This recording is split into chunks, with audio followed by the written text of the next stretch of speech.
السلام علیکم، میں ڈاکٹر محمد عبدالرشید جنید، آپ دیکھ رہے ہیں گواہ نیوز۔ 17 ستمبر پھر آ گیا زخموں کو تازہ کرنے، خون کے آنسو لانے کے لیے۔ حیدرآباد میں ہر سیاسی جماعت اپنے اپنے طور پر کسی نہ کسی طریقے سے طاقت کا مظاہرہ کرنے والی ہے۔ 13 ستمبر سے 18 ستمبر 1948 عیسوی تک کا 6 روزہ دور حیدرآبادی مسلمانوں کے لیے قیامت صغریٰ کا دور تھا، جب ایک اسلامی مملکت کو ہندوستان میں شامل کرنے کے لیے انڈین آرمی کے ساتھ ساتھ حیدرآباد کی فرقہ پرست جماعتیں، جن کی قیادت ایسے لوگ کر رہے تھے جو نظام دکن کے نموخوار بھی رہے، جن کی پینشن پر ان کی اولاد نے ولایت میں تعلیم حاصل کی، جن کے فرشی سلاموں کے عوض ملنے والی جاگیرات نے انہیں دولت مند بنایا، ان جماعتوں نے نظام دکن کی حکومت کے خلاف تحریک شروع کی، جسے نظام کے ارد گرد رہنے والے بلکہ ان کے آستین میں پلنے والے سانپوں نے تقویت دی۔ نظام کا کھاتے تھے، ان سے جاہ، جنگ، یار خواں، رائے بہادر جیسے خطابات حاصل کر کے انگریزوں کی غلامی کرتے، کانگریس کے لیے مقبری کیا کرتے۔ ان میں وہ جاہل قسم کے سیاسی لیڈر بھی تھے جنہوں نے نظام کو یہ باور کروایا تھا کہ حکومت ہند سے ٹکر لینے پر حیدرآبادی فوج کی فتح ہوگی اور لال قلعے پر آصفی پرچم لہرائے گا۔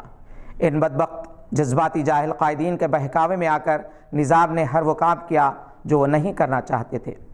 16، 17 اور 18 ستمبر کو مملکت حیدرآباد میں جو ہوا سندر لال کمیٹی کی رپورٹ میں محفوظ ہے۔ کانگریسیوں اور انڈین آرمی نے ہندو مہا سبھا کے ارکان کے ساتھ مل کر جو کچھ کیا وہ تاریخ میں خون سے لکھا ہوا ہے، اسے دہرا کر صرف زخموں کو کریدا جا سکتا ہے۔ نظام حکومت جو سب سے بہترین سیکولر حکومت تھی، قابل، دور اندیش، امیر ترین حکمراں تھے، مگر خوشامدیوں کے حلقے میں رہتے تھے، جس کی سزا ان کے ساتھ ساتھ لاکھوں حیدرآبادیوں کو ملی۔ تاریخ گواہ ہے کہ نظام کے نااہل مشیروں کی وجہ سے حیدرآباد کی غیر تربیت یافتہ فوج کا مقابلہ عصری ہتھیاروں سے لیس انڈین آرمی سے کروایا گیا، جس کا خمیازہ بھگتنا پڑا۔ خود میجر جنرل حبیب ادروس حیدرآباد کی اس تباہی و بربادی اور حیدرآبادی فوج کی رسوائی کے لیے ذمہ دار تھے۔ اس کی وجہ شاید ان کی یہودن بیوی تھی۔ بہرحال 18 ستمبر کو حیدرآبادی فوج نے ہتھیار ڈالے، انڈین آرمی کا قبضہ ہوا۔ ایک مسلم مملکت جس نے اپنی کثیر مسلم آبادی کے باوجود مسلمانوں کے لیے وجود میں لائے گئے نئے ملک پاکستان میں شمولیت اختیار نہیں کی، ہندوستان کا حصہ بنا۔ ظاہر ہے فرقہ پرست جماعتیں تو جشن منائیں گی، وہ جماعتیں بھی جو برسوں سے سقوط حیدرآباد کا ماتم کرتی رہیں، حیدرآباد کا غم مناتی رہیں، اب ان کا بھی انداز بدل گیا۔ وقت ظالم ہے کہ ہر نقش مٹا دیتا ہے۔ نظام کا اقتدار ان کے نااہل حاشیہ برداروں کی وجہ سے چلا گیا۔ آج بھی مسلم قیادت، چاہے وہ کسی بھی سطح پر کیوں نہ ہو، خوشامد پسندوں کے حاشیے میں گری ہوئی ہے۔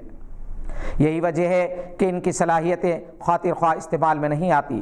نظام کے دور حکومت کو جنہوں نے دیکھا وہ تو ان کے قائل ہیں، ان کے بعد کی نسلیں بھی نظام کے رفع عامہ کے لیے کیے گئے اقدامات سے ابھی تک فیضیاب ہو رہی ہیں۔ چند ایک انجمنیں ہیں جو 17 ستمبر کو نظام کو اچھے میں یاد کر رہی ہیں، ان کے لیے اور سقوط حیدرآباد کے دوران شہید ہونے والے لاکھوں حیدرآبادیوں کی مغفرت کے لیے دعا کرتے ہیں۔ بی جے پی، RSS اور اس کی ہم خیال جماعتیں اگر جشن مناتی ہیں تو یہ ان کا اپنا معاملہ ہے۔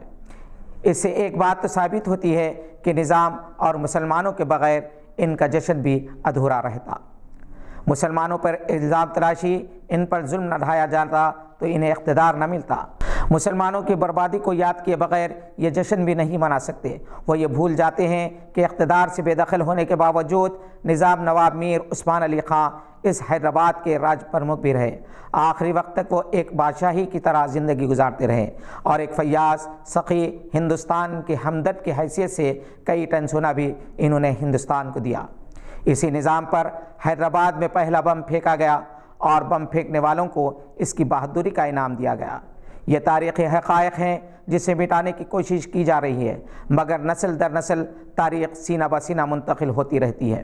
کوئی جشن منائے یا یوم آزادی، جنہوں نے سب کچھ کھویا ان کے زخم تو ہر 17 ستمبر کو یاد تازہ کرا دیتے ہیں، اور انہیں تازہ ہی رکھنے کی ضرورت ہے، غم اور ماتم کے لیے نہیں بلکہ عبرت حاصل کرنے کے لیے، ماضی کی غلطیوں سے سبق لے کر مستقبل کو سنوارنے کے لیے۔